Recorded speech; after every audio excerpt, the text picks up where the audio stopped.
1절에서 6절 말씀을 공독하겠습니다. 여호와를 경외하며 그의 길을 걷는 자마다 복이 있도다. 내가 내 손이 수고한 대로 먹을 것이라 내가 복되고 형통하리로다. 내 집 안방에 있는 내 아내는 결실한 포도나무 같으며 내 식탁에 둘러앉은 자식들은 어린 감람나무 같으리로다. 여호와를 경외하는 자는 이같이 복을 얻으리로다. 여호와께서 시온에서 내게 복을 주실지어다. 너는 평생에 예루살렘의 번영을 보며 내 자식의 자식을 볼지어다. 이스라엘에게 평강이 있을지로다. 아멘. 할렐루야. 포도나무 같고 감람나무 같은 가정이라는 제목으로 오늘 시편 128편에 있는 말씀으로 함께 은혜를 나누겠습니다. 성경을 보다 보면 많은 진리들이 등장하게 되는데 그 중에 한 가지를 우리가 알 수 있습니다. 그것은 뭐냐면 성전 생활과 가정 생활을 따로 떼어놓고 말하고 있지 않다는 것입니다. 가정 생활이 하나님이 계신 성전에 올라가는 그 신앙 생활로 이어지고 있고, 또 성전에서의 경건한 생활이 그대로 이제 건강한 가정 생활로 이어지고 있는 것을 볼 수가 있습니다. 이런 의미에서 시편 120편부터 34편까지는 성전에 올라가면서 부르는 노래라는 그런 소제목이 붙여져 있는데, 즉 하나님을 경외하고 찬양하며 성전으로 올라가는 자가 건강한 가정을 만들고 건강한 가정이 또한 경건한 신앙생활을 할 수 있게 한다는 그런 말씀입니다. 우리가 구원의 은혜를 받았음에도 불구하고 항상 감사와 기쁨으로 주님께 나아가지 못하는 가장 큰 이유가 있다면 그것은 성전에서의 경건한 생활이 가정으로 이어지지 못하고 있기 때문이 아닌가 하는 생각을 뼈저리게 생각하게 됩니다. 결국 이 말은 하나님을 경외하고 사랑하는 것 같지만 실상은 그렇지 않으며, 이 때문에 사랑하고 용서하며 평화가 있어야 할 가정이 그 역할을 제대로 하지 못하고 있다는 그런 말이기도 할 것입니다. 그러므로 성전이나 가정 둘 중에 한쪽이라도 어느 한쪽이라도 하나님을 경외하지 않으며 그렇게 살아가고, 그래서 경건하지 않게 된다면 나머지 한쪽도 결국에는 거짓말이 돼요. 모든 것이 다 거짓말이 되고 말 것입니다. 이렇게 하나님을 경외하는 것이 곧 가정과 성전 생활을 복되게 하는 것임을 시편 기자도 강하게 느끼고 있었어요. 그래서 본문 1절에서 여호와를 경외하며 그 도에 행하는 자마다 복이 있도다, 그렇게 강조를 하고 있어요. 여러분, 성전에서 하나님을 경외하는 것을 배웠다면 그 도에 행하는 자, 다시 말하면 가정에서 또 사회에서 밖에 나가서 그 도를 행할 때에 그 사람이 복이 있다는 그런 말씀인 줄로 믿습니다. 많은 가정들이 상처를 입은 상태로 위기 속에 있는 이유를 전에는 서로 마주 앉아 있을 시간이 없이 바빴기 때문이다 하며 그런 이유를 되었지만, 그러나 코로나 시대를 살아가는 지금은 같이 있는 시간이 더욱 많아지면서 쌓였던 감정이 하나둘 나타나 폭발하기 때문이다, 그렇게 말하는 사람도 있습니다. 물론 감정들을 꺼내놓으면서 그것을 해결해 나가는 건강한 가정들도 분명히 있습니다. 그리고 그러한 가정이 이제 우리가 바라는 가정이요, 또 하나님께서 바라는 가정이라 믿습니다. 그렇지만 여러분, 집은 있으나 가정은 없다라는 그런 말이 있는 것처럼 주거하는 집은 있지만 함께 사랑을 나누며 주님의 사랑을 행하는 그런 건강한 가정이 과연 얼마나 있는가, 우리는 한번 질문해 보아야 할 것입니다. 오늘 본문 3절을 보니까 이제 건강한 가정이 어떠한 가정인지를 표현하고 묘사하는 그런 말씀이 등장하는데, 내 집 안방에 있는 내 아내는 결실한 포도나무 같으며 내 식탁에 둘러앉은 자식들은 감람나무 같다, 그렇게 말하고 있어요. 이것은 가족이 모두가 한 상에 둘러앉아서 이제 함께 음식을 나누어 먹는 그런 모습을 연상케 하고 있습니다. 그러나 중요한 것은 뭐냐면 온 가족이 한 상에 둘러앉아 어떤 생각을 하고 있느냐 하는 것인데, 아내는 결실한 포도나무 같으며 자식들은 어린 감람나무 같다고 하는 이 표현 속에서 서로를 미워하고 업신여기려는 그런 마음은 찾아볼 수가 없습니다. 포도나무와 감람나무가 모두 풍성함과 형통함, 즐거움과 기쁨을 의미하는 열매들인 것을 볼 때에 그 아내가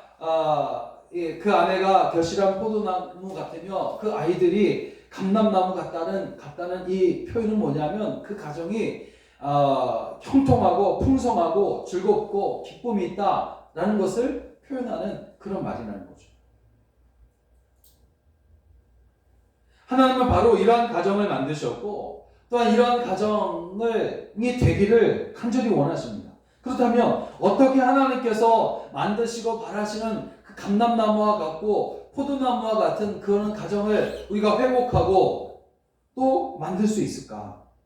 경건하며 진정으로 복된 가정이 되는 길은 과연 어디에 있는 것일까 하는 것입니다. 첫째로 다 같이 하나님을 경외해야 합니다. 그런 가정이 포도나무 같고 감람나무 같은 가정이 될 수가 있는 거예요. 하나님을 경외하는 가정.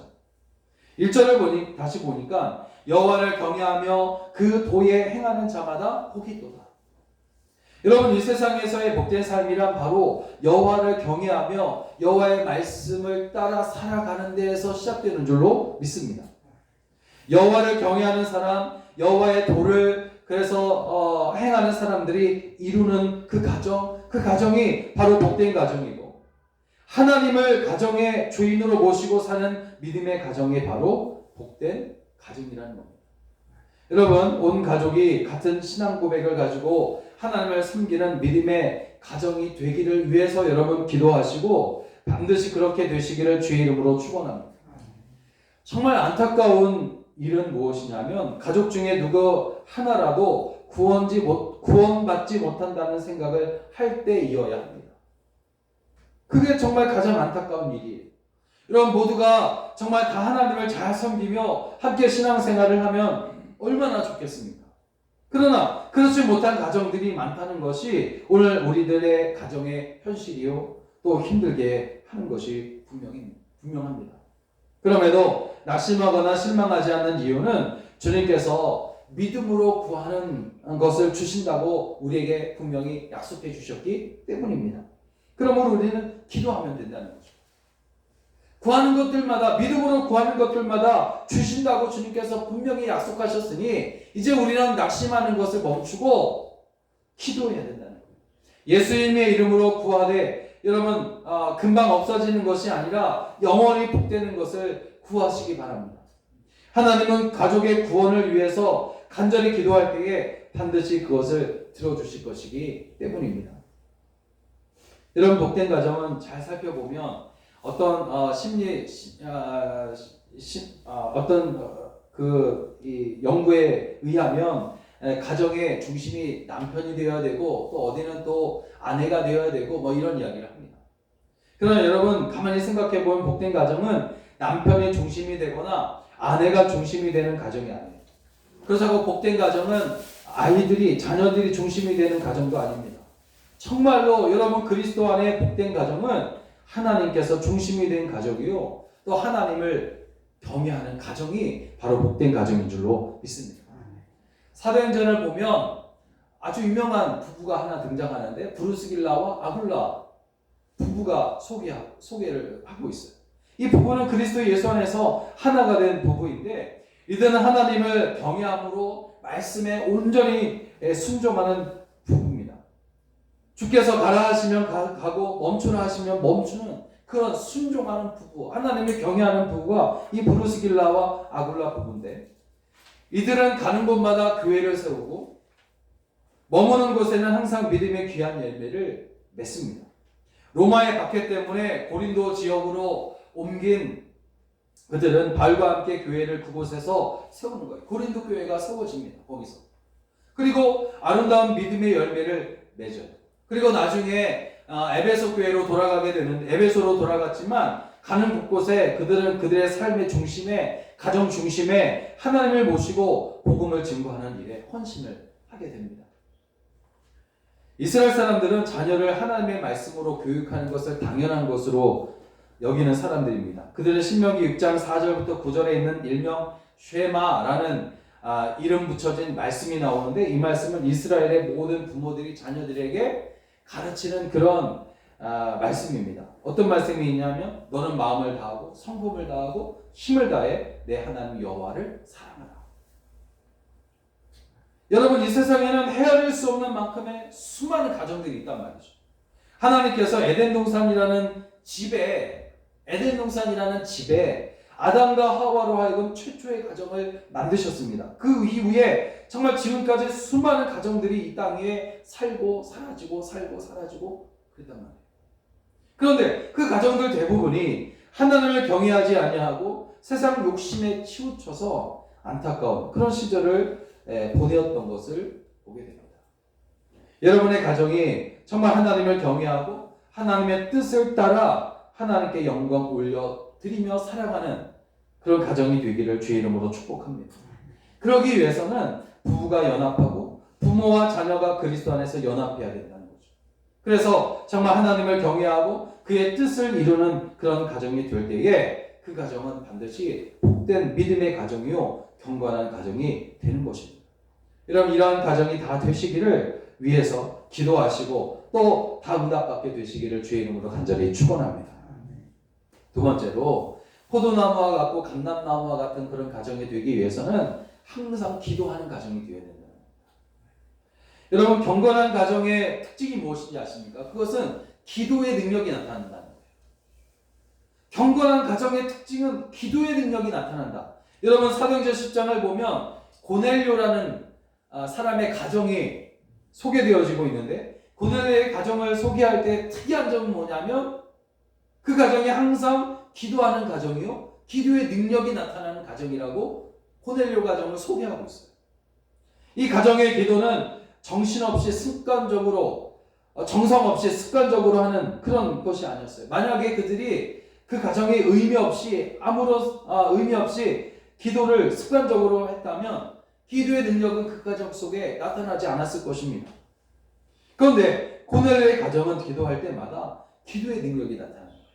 한 번은 그 가정이 함께 기도할 때에 주님의 음성을 듣게 됩니다. 그것은 어떤 음성이었냐면, 욥바라는 곳에 머물고 있는 베드로를 초대해서 모셔다가 그 가정에서 말씀을 들으라는 그런 음성이었어요.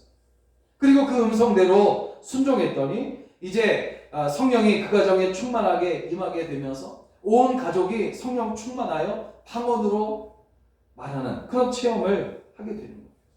그때의 방언은 하나님께서 말하게 하시는 방언이었고, 그 후에 고넬료의 가정은 그야말로 선교하는 가정이 됩니다. 하나님께서 기도하는 고넬료의 가정을 귀하게 사용하셨고 영광을 받으신 거예요.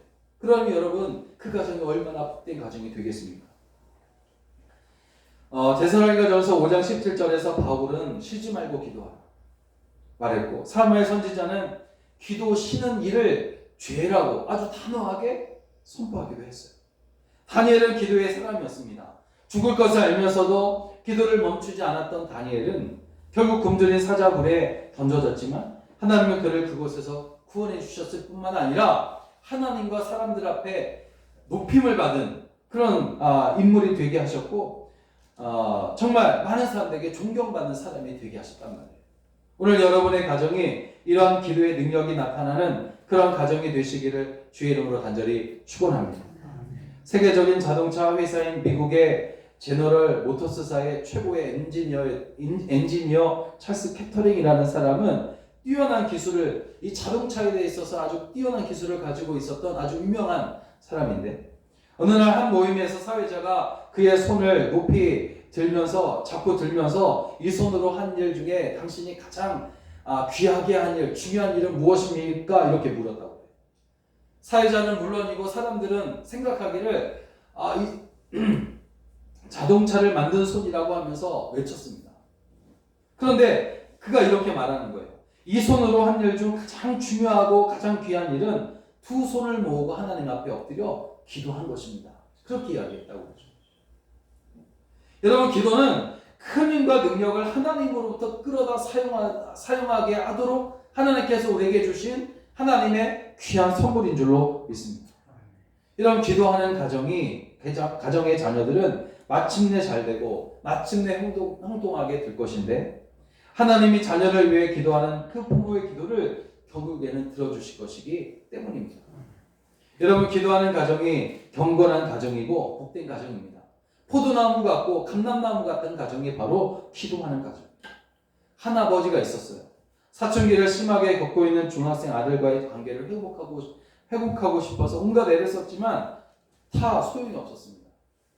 나중에는 아예 아들과 대화가 끊어져 버린 거예요. 그래서 아버지는 아들이 자고 있을 때에 조용히 방으로 들어가서 이제 모든 것이 다 끝났으니까, 이제 단절되었으니까 할 수 있는 것은 아들이 자고 있을 때 침대 옆에 앉아서 기도하는 것뿐이었어요. 그래서 그때부터 기도를 한 달 정도 계속해서 기도했더니 한 달도 되지 않아서 그 관계가 회복되어졌다는 이야기입니다. 여러분, 하나님은 기도하는 경건한 가정과 함께 하시고 기도하는 가정을 붙들어 주십니다. 기도하는 경건한 가정이 되셔서 여러분 기도의 능력이 여러분 가정 가운데 나타나게 되시기를 주의 이름으로 축원합니다. 또 마지막으로 포도나무요 감람나무 같은 가정이 되기 위해서는 말씀이 이끄는 가정이 되어야 됩니다. 말씀이 이끄는 가정.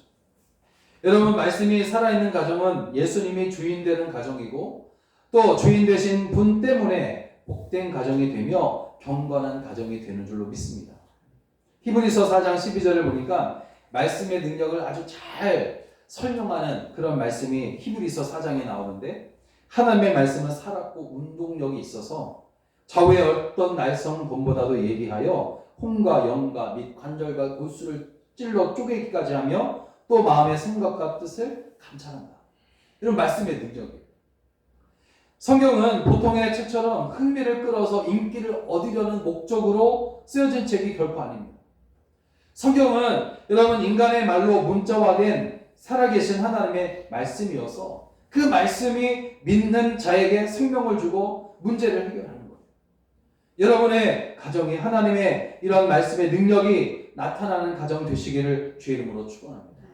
그러면 하나님의 말씀에는 어떤 능력이 있을까 하는 것인데, 첫째로 말씀에는 모든 것을 살리는 능력이 있어요. 하나님이 살아계시기 때문에 하나님의 말씀도 역시 살아있습니다. 더 나아가 하나님의 말씀은 살리는 능력이 있다는 거죠. 로마서 10장 17절 말씀을 보니까 말씀을 들을 때에 믿음이 생기고 말씀을 들을 때 회개하게 되고 주를 믿는다고 고백하게 되며 구원을 얻게 된다고 증거하고 있어요. 로마서 1장 16절을 보니까 복음은 모든 믿는 자에게 구원을 주시는 하나님의 능력이 됩니다. 여러분, 지식으로 삼아 자랑하기 위한 말씀이 아니라 삶을 주님의 길로 천국 가는 길로 이끌어가는 그런 말씀이 되게 하시길 바랍니다. 죽었던 영혼이 살아나고 가정이 살아나고 건강이 회복되며 아무것도 두렵지 않게 하는 그런 용기들이 살아나게 되고 무슨 일이든 할 수 있도록 하는 그런 의욕이 살아나며 희망이 살아나게 되는 것. 그것은 바로 말씀의 능력을 믿을 때 그 가운데 나타나는 것인 줄로 믿습니다. 여러분의 가정이 하나님의 말씀으로 살아나며 살리는 그런 가정 되시기를 주의 이름으로 축원합니다. 둘째는 말씀에 어떤 능력이 있냐면 새롭게 하는 능력이 있다는 거죠. 하나님의 말씀은 좌우의 날선 검과 같아서 혼과 영과 및 관절과 골수도 쪼갠다. 이런 사도행전 7장을 2장 37절을 보면 베드로가 말씀을 전하니까 듣던 사람들이 마음이 찔려가지고 우리가 어찌할꼬 하면서 주님께 수천 명의 사람들이 주님 앞으로 나오는 장면이 펼쳐집니다. 수술할 때 의사가 환자의 몸에 있는 병든 세포를 날카로운 칼로 도려내고 그를 건강하게 만드는 것처럼 이런 하나님의 말씀은 날카로운 칼과 같아서 검과 같아서 한 가정을 불의, 거짓, 죄악으로 상처 입히고 병들게 하며 아프게 했던 그 모든 것들을 검과 칼이 되어서 도려낸다는 거예요. 말씀이. 여러분, 수술을 받을 때 얼마나 두렵고 떨리겠습니까? 수술이 끝나고 나서도 진통제를 맞아도 그 아픔이라는 것은 수술 받지 않은 사람은 알 수 없어요. 그러나 여러분 수술한 곳이 결국에는 회복되고 그것이 아물게 되면 건강하게 생활을 할 수 있게 되는 거죠. 하나님의 말씀은 좌우의 날선 어떤 것보다도 예리해서 그 말씀을 들을 때에는 가슴이 찢겨 나가는 것 같은 큰 아픔을 겪을 수도 있습니다. 그러나 그 말씀을 믿음으로 받아들이고 그 말씀을 인정할 때에 아픈 상처는 곧 치료되며 또 해결되지 못한 문제가 되는 역사가 있게 될 줄로 믿습니다. 가정이 새로워지기를 원한다면 오늘 우리는 말씀 듣기를 사모하고 또 말씀 외우는 것도 참 중요합니다. 좋은 말씀이라고 고개를 끄덕이는 수준에서 여러분 멈추지 않기를 바랍니다. 그런 말씀이라면 얼마든지 유명한 목사님들의 설교를 찾아 들을 수 있어요. 그렇지만 말씀을 통하여 우리의 마음이 새로워지고 또 우리의 생활이 새로워지고 가정이 새로워지고 인성이 새롭게 되어질 것이라는 그 믿음으로 듣는 말씀이라면 전하는 자가 언변이 어눌할지라도 또는 잘 전하지는 못하여도 그 말씀은 살아 역사하는 힘이 큰 살아있는 말씀인 될 줄로 믿습니다. 사랑하는 여러분, 하나님께서 만드신 가정들이 모두 경건하고 복된 가정이 되고 강건하고 건강하게 되기를 원하십니다. 그러므로 하나님 앞에 참으로 경건하며 복된 가정이 되기를 위해서 여러분 기도하시기를 또 사모하시기를 바랍니다. 그렇게 하는 여러분의 가정과 교회 위에 하나님은 하늘의 복으로 땅에 기름진 것으로 가득 채워 주십니다. 그러기 위해서는 하나님을 경외하는 가정, 기도하는 가정, 말씀의 능력이 나타나서 모든 것을 살리고 회복하는 가정, 그렇게 함께 영과 진리로 예배드리는 가정이 다 되시기를 바랍니다. 그래서 포도나무 같고 감람나무 같은 복되고 형통한 가정이 다 되시기를 주의 이름으로 간절히 축원합니다. 기도하겠습니다.